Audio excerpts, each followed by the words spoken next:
इसमें हम लोग पढ़ेंगे इस वीडियो में कोलिनर्जिक एगोनिस्ट या कोलिनर्जिक ड्रग्स के बारे में, या जिन्हें हम लोग बोलते हैं पैरासिम्पैथेटोमिमेटिक ड्रग। इसका मतलब है ऐसे ड्रग्स जो कि पैरासिम्पैथेटिक सिस्टम की तरह मिमिक करें, मतलब उनके जैसे इफेक्ट्स दिखाएं। ठीक, देखिए एएनएस में हम लोग को दो सिस्टम के बारे में मेनली पढ़ना होता है, पैरासिम्पैथेटिक और सिंपैथेटिक। पैरासिम्पैथेटिक में हम लोग का मेन ड्रग होता है एसिटाइलकोलाइन, मेन न्यूरोट्रांसमीटर एसिटाइलकोलाइन होता है, और सिंपैथेटिक में होता है एड्रेनालिन।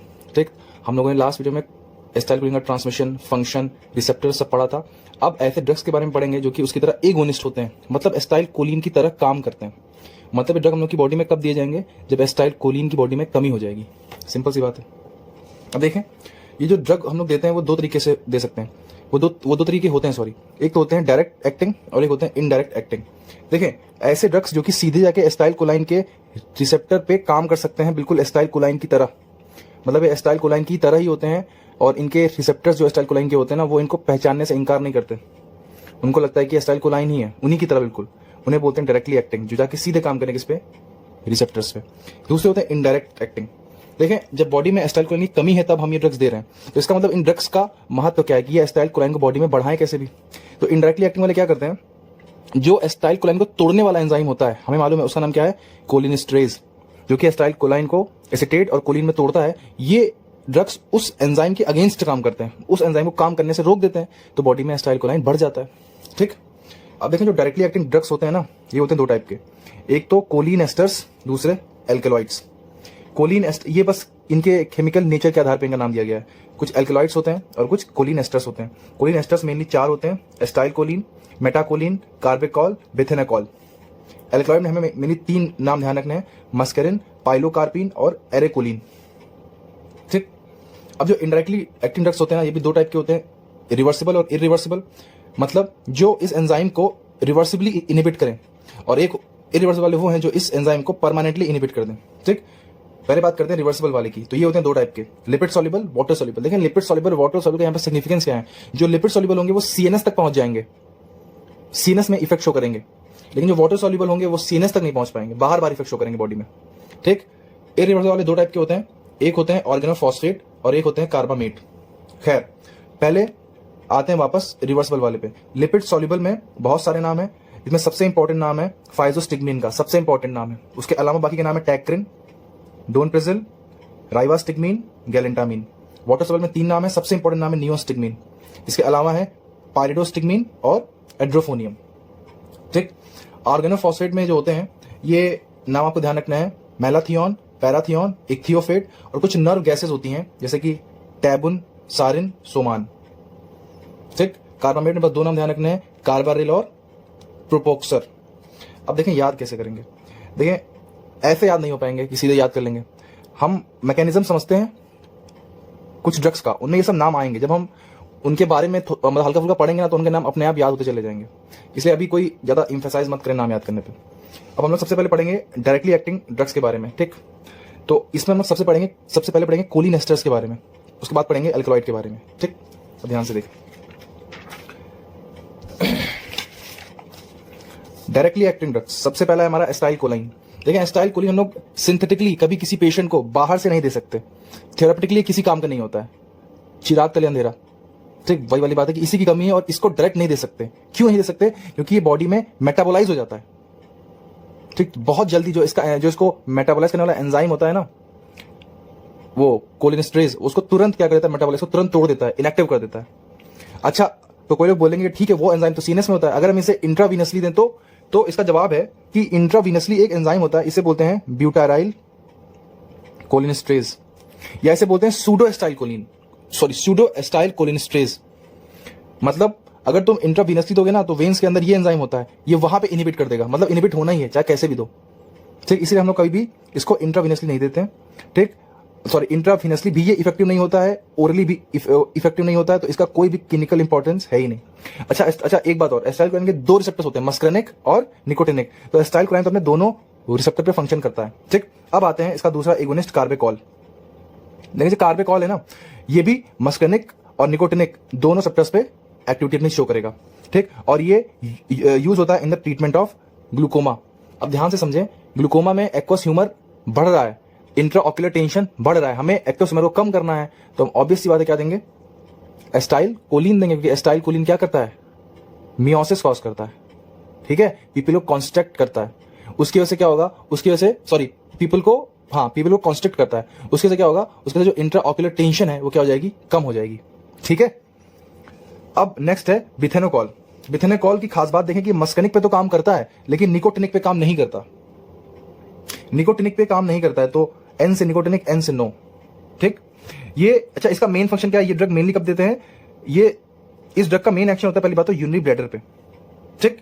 अब देखें जब किसी पर्सन का ऑपरेशन होता है ना तो उसकी बॉडी में एनेस्थीसिया दिया जाता है, ठीक। तो उस एनेस्थीसिया देने के बाद कभी कभी क्या होता है, कुछ पेशेंट्स में जो जीआई की मोटिलिटी होती है, ठीक, वो एनेस्थीसिया के कारण कम हो जाती है या रुक जाती है, और कुछ पेशेंट जो होते हैं उनमें यूरिनरी ब्लैडर कॉन्ट्रैक्ट ही नहीं कर पाता है एनेस्थीसिया के कारण।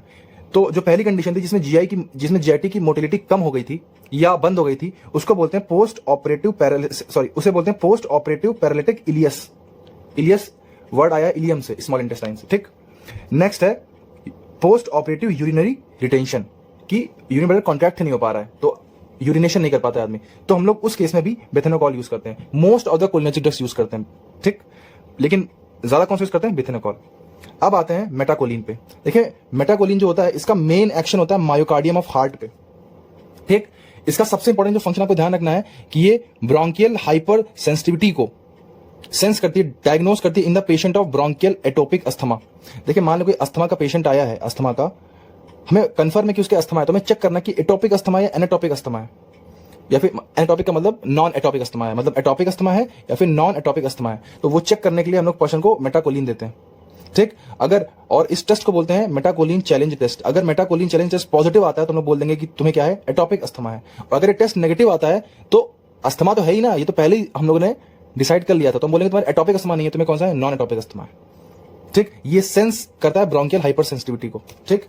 तो हम लोग का एक पार्ट जो डायरेक्ट एक्टिंग में कोलिन एस्टर वाला पार्ट था ये खत्म हो गया, हम लोगों ने सबके बारे में पढ़ लिया। एस्टाइल कोलिन काम ही नहीं आता है, मेटाकोलिन किसमें काम आता है, ब्रोंकियल हाइपर सेंसिटिविटी को नापने में, ठीक है, एटोपिक अस्थमा में। कार्बेकॉल का मेन फंक्शन क्या था, ग्लूकोमा, और बेथेनोकॉल का मेन फंक्शन क्या था, पोस्ट ऑपरेटिव पैरालिटिक इलियस और यूरिनरी रिटेंशन। अब आते हैं एल्कलॉइड में। एल्कलॉइड में सबसे इंपॉर्टेंट है पहला पाइलोकार्पिन। देखिए जो पाइलोकार्पिन होता है इसका एक्शन ऑफ ड्यूरेशन बहुत शॉर्ट होता है, मतलब बहुत कम देर के लिए काम करता है, यूज्ड इन ग्लूकोमा। देखें यार मैं बार बार भी मैं आगे भी 10 जगह बोलूंगा, used in glaucoma, used in glaucoma. यार कोलिनर्जिक ड्रग्स है तो ऑब्वियस सी बात है ग्लूकोमा में यूज होगा ही होगा, क्योंकि क्या करवाता है, मियोसिस करवाता है, ठीक। मियोसिस वाला भाई ये वाला मियोसिस बोल रहे हैं, ठीक है, कोई लोग वाला मियोसिस मत समझ लेना, MIOSIS, पीपल को कॉन्स्ट्रक्ट कराने वाला, ठीक। अब देखें ये क्या करता है, ये करता है pupillary contraction to decrease intra ocular tension, ठीक। अब देखो जो इंट्रा ऑक्यूलर टेंशन, अच्छा मैंने कहा था कि बहुत शॉर्ट एक्टिंग ड्रग है, बहुत ही शॉर्ट ड्यूरेशन के लिए काम करता है, तो इसीलिए अगर इस ड्रग की बस 2 या 3 डोज मिस हो जाती है ना तो तुरंत पेशेंट में इंट्रा ऑक्यूलर टेंशन बढ़ जाता है, ये इसका एक नेगेटिव पॉइंट है, ठीक। और इसको हम लोग यूज करते हैं जॉर्गन सिंड्रोम में, स्पेलिंग में एस साइलेंट है, पता नहीं कौन सी इंग्लिश होती है लेकिन एस साइलेंट है, जॉर्गन सिंड्रोम बोलते हैं। अच्छा इसमें क्या होता है, इसमें एंटीबॉडी, ऑटो एंटीबॉडी बन जाती है, ये एक तरह का ऑटो इम्यून डिसऑर्डर होता है, इसमें ऑटो एंटीबॉडी बन जाती है against salivary gland and lacrimal gland. इसकी वजह से ड्राई माउथ और ड्राई आइस, सूखा मुंह और सूखी आंखें पेशेंट में होने लगती हैं। हमें मालूम है यार एस्टाइल कोलाइन का एक फंक्शन होता है ग्लैंड के सेक्रेशन को बढ़ाना, तो यहाँ पे सेक्रेशन कम हो गए, एस्टाइल कोलाइन दे देंगे तो वो सलाइवेशन को और लैक्रिमेशन को बढ़ा देगा, ठीक। अब देखिए हम लोग आते हैं इनडायरेक्टली एक्टिंग ड्रग पे। हम लोगों ने यहाँ तक पढ़ लिया है, ये वाला पार्ट में खत्म होगा डायरेक्ट एक्टिंग। अब आते हैं इनडायरेक्ट एक्टिंग, इसमें आते हैं सबसे पहले रिवर्सिबल, उसमें सबसे पहले आते हैं लिपिड सॉल्युबल। तो हमारा नेक्स्ट ड्रग क्या होगा, फाइजोस्टिग्मीन। अब ये 5 ड्रग के नाम आएंगे, फाइजोस्टिग्मीन, टेक्ट्रिन, डनप्रिजिल, राइवास्टिग्मीन और गैलेंटामिन। लेकिन जो फाइजोस्टिग्मीन होता है ये एक लिपिड सॉल्युबल ड्रग होता है, ठीक। ये ब्लड ब्रेन बैरियर को क्रॉस कर सकता है और ये एक नेचुरली अकरिंग टर्शियरी अमाइन होता है, इसका मतलब हम लोग की बॉडी में भी ये थोड़ा बहुत होता है और इसी की वजह से ये ब्लड ब्रेन बैरियर को क्रॉस कर सकता है क्योंकि ये नेचुरली हम लोग की बॉडी में होता है। अच्छा यूज्ड इन ग्लूकोमा, ये भी ग्लूकोमा में यूज किया जाता है बट हम लोग इसे ज्यादा यूज नहीं करते, ठीक है, क्योंकि फिर ये कैटेट कॉज करने लगता है, इसका ऐसा एक साइड इफेक्ट देखा गया, तो इस वजह से बहुत रेयरली इसको यूज किया जाता है। क्योंकि मैंने कहा था ना सारे एस्टाइल कोलाइन के जो मतलब जितने भी कोलिनर्जिक ड्रग्स होंगे वो ग्लूकोमा में यूज हो सकते हैं क्योंकि वो क्या कॉज करते हैं, मियोसिस। इसका सबसे इंपॉर्टेंट जो पॉइंट है वो ये है कि ये बेलाडोना पॉइजनिंग में यूज होता है। बेलाडोना पॉइजनिंग को एट्रोपिन पॉइजनिंग भी कहते हैं। देखें जो एट्रोपिन होता है ना वो क्या करता है, atropine blocks all the muscarine receptors. वो एस्टाइल कोलाइन के 2 रिसेप्टर होते हैं, कौन कौन से, निकोटिनिक और मस्करिनिक, तो वो सारे मस्करिनिक रिसेप्टर्स को ब्लॉक कर देता है, ठीक। लेकिन निकोटिनिक पेस्ट का कोई साइड इफेक्ट नहीं होता, उसको उनको ब्लॉक नहीं करता। तो इस बीमारी को ठीक करने के लिए हम लोग क्या करते हैं, फेजोस्टिग्मीन देते हैं। नेक्स्ट अब देखो टैक्रिन। देखिए हम लोग को मालूम है बेसल गैंग्लिया के बारे में। बेसल गैंग्लिया जो होता है वो हम लोग की बॉडी की मेमोरी पावर में बहुत इंपॉर्टेंट रोल प्ले करता है, ठीक है। मेमोरी कॉग्निशन जो मेन फंक्शन होता है वो किसका होता है, बेसल गैंग्लिया का, ठीक। कभी कभी क्या होता है बेसल गैंग्लिया में हो जाती है एसिटाइलकोलाइन की कमी। एसिटाइलकोलाइन की जब हो जाती है कमी तो उसके से क्या होता है, मेमोरी पे इफेक्ट होना स्टार्ट हो जाता है, इंसान की मेमोरी लॉस होना स्टार्ट हो जाता है, और इसी को क्या बोलते हैं, अल्जाइमर डिजीज।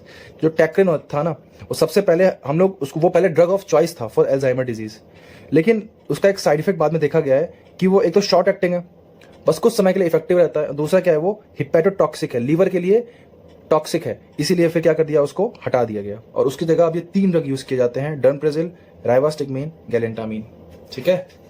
तो फिजियोस्टिग्मीन हो गया, टैक्रिन अल्जाइमर के लिए पहले यूज होता था, अब ये 3 होते हैं, डर्नप्रेजिल, राइवास्टिग्मीन और गैलेंटामीन, ठीक। अब आते हैं हम लोग वाटर सॉल्युबल, उसमें बस एक इंपॉर्टेंट है, कौन है, नियोस्टिग्मीन। देखिए नियोस्टिग्मीन की कहानी, मतलब इंपॉर्टेंट एक है लेकिन पढ़ सारे लेंगे। नियोस्टिग्मीन, पाइडोस्टिग्मीन और एड्रोफोनियम। सबसे पहले पढ़ते हैं नियोस्टिग्मीन के बारे में। देखें ये ट्रीटमेंट ऑफ माइस्थीमिया ग्रेविस में मतलब इसका रोल होता है, डॉक्टर्स को प्रिफर करते हैं। So preferred in treatment of myasthenia gravis, सबसे पहला इंपॉर्टेंट पॉइंट। कोबरा बाइट, यहाँ पर स्केलेटल मसल पैरालाइज होने लगती है, कोबरा कुछ ऐसे टॉक्सिन्स होते हैं कोबरा की बाइट में जिससे स्केलेटल मसल पैरालाइज होने लगती है, तो एसिटाइलकोलाइन एक एक्साइटेटरी न्यूरोट्रांसमीटर होता है, तो उसको बॉडी में इंक्रीज करने के लिए भी नियोस्टिग्मीन दिया जाता है। फिर वही पोस्ट ऑपरेटिव पैरालिटिक इलियस और पोस्ट ऑपरेटिव यूरिनरी रिटेंशन इनमें दिया जाता है, और क्यूरेर पॉइजनिंग में भी दिया जाता है, ये बस याद कर लें अभी फिलहाल के लिए, क्यूरेर पॉइजनिंग में, ठीक। तो इसका 5 इंपॉर्टेंट डिजीजेस में रोल है। देखें एमसीयू, मालवर्स, सिनेमैटिक यूनिवर्स, और डीसी होता है, तो डीसी का डी काट के पी करते हैं, एमसीयू पी। तो इसका रोल होता है myasthenia gravis M, cobra bite C, urinary retention U, P post operative paralytic ileus, और सी क्यूरेर पॉइजनिंग में, ठीक। अच्छा इसकी एक अच्छी बात और है कि ये ब्लड ब्रेन बैरियर को क्रॉस नहीं कर पाता है, और उसके से क्या होता है, इसका कोई साइड इफेक्ट सीएनएस पे देखने को नहीं मिलता, because it can't cross blood brain barrier. Next है कि ये सीधे जाके न्यूरोमस्कुलर रिसेप्टर से बाइंड करता है, किसी अंतशंड चीज से बाइंड नहीं करता, ना सीएनएस में आता है, सीधे जाके अपना काम करता है, न्यूरोमस्कुलर रिसेप्टर से बाइंड करना।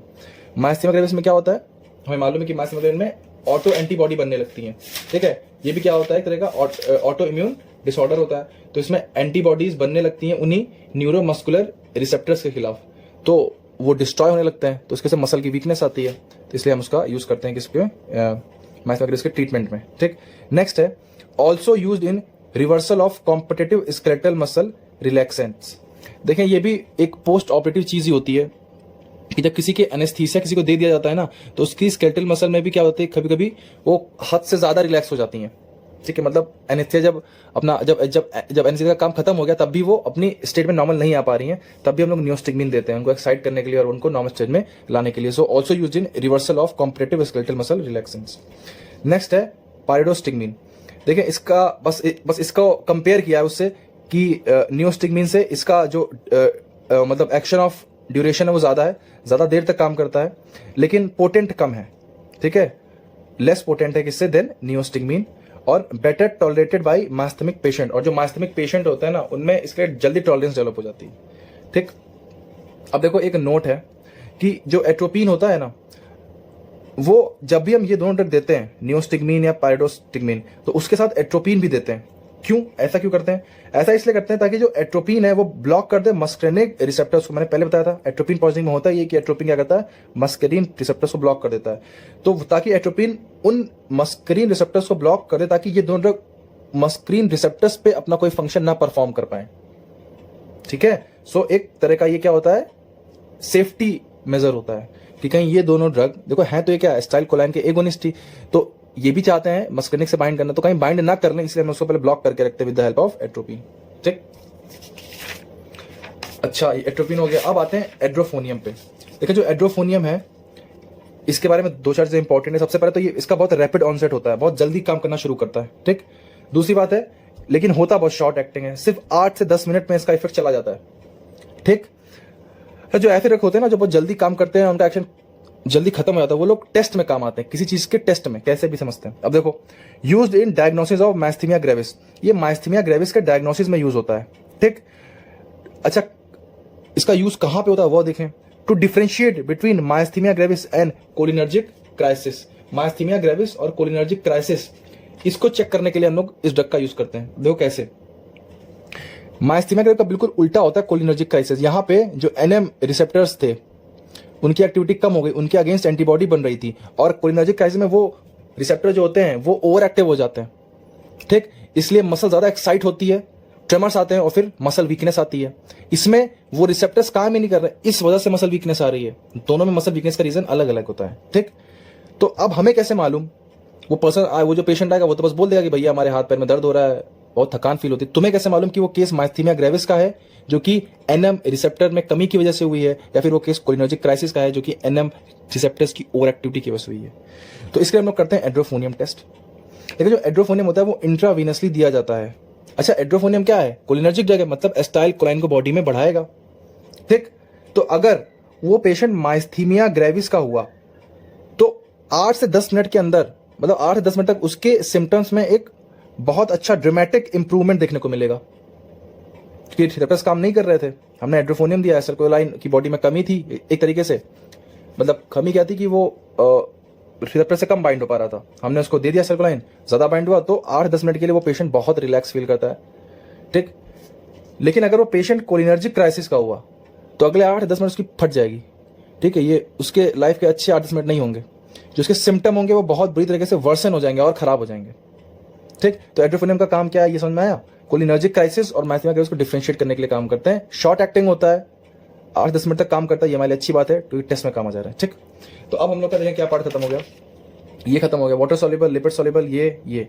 अब आते हैं इरिवर्सिबल में ऑर्गेनोफॉस्फेट और कार्बामेट के बारे में पढ़ते हैं। लेकिन जो इरिवर्सिबल होते हैं ना, ज्यादातर ड्रग, ये ऑर्गेनोफॉस्फेट जितने होते हैं और कार्बामेट जितने होते हैं, ये ज्यादातर होते हैं इंसेक्टिसाइड, ठीक है। तो ये थेरापेटिकली यूज नहीं होते हैं, हम लोग इन्हें पेशेंट्स में थेरापेटिकली यूज नहीं करते हैं, ठीक। लेकिन एक एक्सेप्शन है, जो एक्थियोफेट होता है, एक्थियोफेट उसको यूज किया जाता है कभी कभी किसमें, ग्लूकोमा में, ठीक। अब देखें जो ऑर्गेनोफॉस्फेट और कार्बामेट है, इनके बारे में हम लोग अलग अलग नहीं पढ़ेंगे, इनके बारे में हम लोग कंबाइनली पढ़ेंगे, ठीक। सबसे पहले हम लोग पढ़ते हैं केस के बारे में, ऑर्गेनोफॉस्फेट पॉइजनिंग। देखिए जो ऑर्गेनोफॉस्फेट पॉइजनिंग होती है ना, यह है क्या, इंसेक्टिसाइड ज्यादातर, तो फार्मर्स इन्हें अपनी फसलों पर डालते हैं, तो फार्मर्स इन्हें कॉन्टैक्ट में आते हैं, और इनमें से कुछ होते हैं लिपिड सॉल्युबल ड्रग्स, तो वो क्या होते हैं, वो उसके स्किन के थ्रू उसकी बॉडी में डिफ्यूज कर जाते हैं, उसकी बॉडी में आ जाते हैं। तो अब उसके अंदर क्या हो गई, ऑर्गेनोफॉस्फेट पॉइजनिंग। खुद ही सोचो, बॉडी में एसिटाइलकोलाइन बढ़ गया ना, क्योंकि ऑर्गेनोफॉस्फेट क्या थे, कोलिनर्जिक ड्रग थे, एसिटाइलकोलाइन को बॉडी में बढ़ा रहे थे। अब क्या हुआ, उनका अमाउंट बढ़ गया, तो सिम्टम क्या आएंगे, तो देखो सिम्टम जितने भी एसिटाइलकोलाइन के फंक्शन हैं उनके आगे एक्सेस एक्सेस एक्सेस एक्सेस लगा दो, वही इसके सिम्टम है। जैसे कि एक्सेसिव मियोसिस, मियोसिस मतलब जो उसका वो होगा ना, प्यूपिल बहुत ज्यादा कॉन्ट्रैक्ट कर जाएगा, इसे बोलते हैं पिन पॉइंट, बिल्कुल पिन की तरह हो जाएगा, pin point प्यूपिल। Excessive salivation, gland के सिक्रेशन को ग्लैंड के सिक्रेशन को बढ़ाता है एसिटाइलकोलाइन, तो इसी से क्या होगा, एक्सेस सलाइवेशन, एक्सेस चाहिए, ज्यादा रोएगा, ज्यादा पसीना आएगा, excess sweating, excess smooth muscle contraction, excess GIT motility, excess contraction detrusor muscle, जिसके से होगा excess urination. Acetylcholine bradycardia cause करता था, तो bradycardia. Acetylcholine bronchoconstriction cause करता था, तो सीवियर ब्रोंकियो कॉन्स्ट्रिक्शन, ठीक। अगला क्या है, सेरेब्रल परफ्यूजन रिड्यूस, मतलब ब्रेन तक ब्लड कम पहुंचेगा, सेरेब्रल परफ्यूजन कम हो जाएगा, उसकी वजह से पर्सन कोमा में भी जा सकता है। ये थी ऑर्गेनोफॉस्फेट पॉइजनिंग, इसमें कुछ भी याद करने वाला नहीं था, सब कुछ समझने वाला। अब देखें इसका ट्रीटमेंट क्या है, इसका ट्रीटमेंट होता है एट्रोपिन, ये इसका ड्रग ऑफ चॉइस होता है। एट्रोपिन का काम ही क्या है, रिसेप्टर्स को ब्लॉक करना। हमें, और इस वक्त एसिटाइलकोलाइन बहुत ज्यादा है बॉडी में, तो हम चाहते हैं कि उसके रिसेप्टर्स को ब्लॉक करना, एट्रोपिन दे देंगे। ये ड्रग ऑफ चॉइस है, ठीक, for organophosphate poisoning. But this is this is drug of choice for organophosphate as well as carbamate poisoning. Organophosphate और ऑर्गेनोकार्बामेट दोनों पॉइजनिंग के लिए क्या है, ये ड्रग ऑफ चॉइस है, ठीक, ये ध्यान रखें। अब आते हैं नेक्स्ट, हम 2 टाइप के ड्रग देते हैं। पहले तो हमने एट्रोपिन दे दिया ताकि उसने रिसेप्टर्स को ब्लॉक कर दिया। दूसरा हम देंगे ऐसे ड्रग जो कि एंजाइम को रीएक्टिवेट करते हैं। कौन से एंजाइम को, एसिटाइलकोलिनेस्टरेज। क्यों, क्योंकि हम चाहते हैं एसिटाइलकोलाइन बॉडी में जो एक्सेस है वो टूट जाए, है ना, या कुछ चीज अगर ज्यादा है एसिटाइलकोलाइन, तो हम चाहते हैं कि इसको कम करें, तो इसको तोड़ के कम कर सकते हैं, तो इसको तोड़ने वाला जो एंजाइम है उसका अमाउंट बढ़ा दें, एसिटाइलकोलिनेस्टरेज का अमाउंट बढ़ा दें, ठीक। तो ये कौन कौन से ड्रग होते हैं जो कि एंजाइम का रिएक्टिवेशन करते हैं, तो है कुछ नाम। पहला है फ्रेलिडोक्साइम, ऑर्बिडोक्साइम, डाईएस्टिल मोनोऑक्साइम, पेडिलॉक्साइम, ऑर्बिडोक्साइम, डाईएस्टिल मोनोऑक्साइम। स्टार्टिंग के 2 जो है ये ब्लड ब्रेन बैरियर को क्रॉस नहीं कर सकते हैं, लेकिन जो ये डाइस्टाइल मोनोएंजाइम ये ब्लड ब्रेन बैरियर को क्रॉस कर डालता है। ठीक, तो इसमें इन सब में एक वर्ड आ रहा है ऑक्साइम, ऑक्साइम, ऑक्साइम। और भी बात करते हैं ऑक्साइम के बारे में। देखो जो ऑक्साइम्स होते हैं इनको हम लोग ऑर्गेनोफॉस्फेट पॉइजनिंग में तो देते हैं, लेकिन कार्बामेट पॉइजनिंग में नहीं देते। तुम सोचो, अगर कोई पेशेंट जिसके दोनों पॉइजनिंग है, दोनों में से एक पॉइजनिंग है, मतलब तुम्हें शक है कि ये कौन सी पॉइजनिंग है, और ऑर्गेनोफॉस्फेट है या कार्बामेट वाली है, तो तुम उसको एट्रोपिन दे सकते हो। लेकिन अगर तुम्हें ये देने हैं, ये ड्रग्स देने हैं, तो तुम्हें कंफर्म करना पड़ेगा कि उसे ऑर्गेनोफॉस्फेट पॉइजनिंग है या ऑर्गेनोकार्बामेट पॉइजनिंग है। अगर ऑर्गेनोकार्बामेट पॉइजनिंग है तब तुम इन्हें ये ड्रग्स नहीं दे सकते, क्योंकि oximes are contraindicated in organocarbamate poisoning. ऐसा क्यों? तो रीजन समझें। देखिए जो कोलिनेस्टेरेज एंजाइम होता है ना, उसके दो पार्ट होते हैं, एक होता है एनायनिक पार्ट और एक होता है एस्टेरिक साइट। जो ऑक्साइम होता है ना, वो क्या करता है, वो जाके एस्टाइल कोलिन को एक्टिवेट करता है। मैंने कहा था ना, सॉरी, एस्टाइल कोलिनेस्टेरेज एंजाइम को एक्टिवेट करता है। जो ऑक्साइम होता है, मैंने कहा था कि वो एस्टाइल कोलिनेस्टेरेज एंजाइम को एक्टिवेट करता है। तो एक्टिवेट करने के लिए उसको चाहिए एनायनिक साइट। वो एनायनिक साइट पे जाता है, वहां से बाइंड करता है और एंजाइम को रिएक्टिवेट करता है। और जो ऑर्गेनोफॉस्फेट पॉइजनिंग हुई है, इसका मतलब ऑर्गेनोफॉस्फेट क्या हो गए, वो बॉडी में पहुंचे, तो जैसे बॉडी में पहुंचते हैं वो एस्ट्रिक साइट से बाइंड करके इसको इनहिबिट कर देते हैं। ठीक, तो ऑर्गेनोफॉस्फेट एस्ट्रिक साइट पे बाइंड करके इसको इनहिबिट कर दिए और ऑक्साइम ने एनायनिक साइट पे आके इसको एक्टिवेट कर दिया। बहुत अच्छी बात है। ये हुआ ऑर्गेनोफॉस्फेट पॉइजनिंग में। लेकिन जब ऑर्गेनोकार्बामेट पॉइजनिंग होती है ना, तो ऑर्गेनोकार्बामेट दोनों साइड पे जाके चिपक जाता है, एस्ट्रिक पे भी चिपक गया, एनायनिक पे भी चिपक गया। तो ना एस्ट्रिक साइट खाली है ना एनायनिक साइड खाली है। जब ऑर्गेनोफॉस्फेट पॉइजनिंग हो रही थी तो उसने बस एस्ट्रिक साइड को से बाइंड हुआ था, सिर्फ इसको ब्लॉक किया था, लेकिन एक साइड खाली थी और लकीली ऑक्साइम उसी से बाइंड करता है, उसने वहां से बाइंड किया, इसको एक्टिवेट कर दिया। लेकिन कार्बामेट दोनों पे जाके बाइंड कर जाता है, तो अब एनायनिक साइड खाली है, खाली नहीं है, तो ऑक्साइम दोगे तो फायदा क्या होगा? कोई फायदा ही नहीं होगा, क्योंकि उसको चाहिए एनायनिक साइड, वो तो खाली नहीं है। समझ आई बात? अच्छा, नेक्स्ट एक और इसका रीजन होता है। रीजन ये होता है कि जो ऑक्साइम होते हैं, ऐसा देखा गया है कि वो एस्टाइल कोलिनेस्टेरेज इनहिबिटर की तरह काम करते हैं। उल्टा एंजाइम को क्या कर रहे हैं? इनहिबिट कर रहे हैं। इसलिए हम लोग उन्हें कार्बामेट पॉइजनिंग में नहीं देते। नेक्स्ट, अब एक चीज एक्स्ट्रा है। देखें, एक सिंड्रोम होता है, इसे बोलते हैं intermediate syndrome. After 1 to 4 days of organophosphate poisoning, जब ऑर्गेनोफॉस्फेट पॉइजनिंग होती है ना, तो 1 से 4 दिन बाद एक सिंड्रोम बॉडी में डेवलप हो जाता है, उसे बोलते हैं इंटरमीडिएट सिंड्रोम। ये क्यों डेवलप होता है? Due to cholinesterase inhibition. वही हो ही क्या रहा है यार ऑर्गेनोफॉस्फेट पॉइजनिंग में, जो कोलिनेस्टेरेज एंजाइम है, जो एस्टाइल कोलाइन को तोड़ने वाला एंजाइम है, वो है ही नहीं, या फिर कम फंक्शन कर रहा है, इसी से तो एस्टाइल कोलाइन बॉडी में बढ़ रहा था। ठीक, अच्छा, इस इंटरमीडिएट सिंड्रोम में होता क्या है? There is delayed onset of muscle weakness and paralysis. मतलब 1 से 4 दिन बाद मसल में वीकनेस होने लगती है और पैरालिसिस होने लगती है। इसे इंटरमीडिएट क्यों बोला? क्योंकि अब इसके बाद ये जो सिम्टम आए ना मसल वीकनेस और पैरालिसिस के, इसको आने में 1 से 4 दिन लगे, तभी इसको बोलते हैं इंटरमीडिएट सिंड्रोम। इसके बाद आते हैं मेन इफेक्ट, जब मसल में पैरालिसिस कंप्लीट होने लगेगा और मसल्स में एक्सेसिव वीकनेस होने लगेगी। ठीक है, तो अब हम लोगों ने सारे के सारे ड्रग्स पढ़ लिए, कार्बामेट भी, ऑर्गेनोफॉस्फेट भी। ठीक है।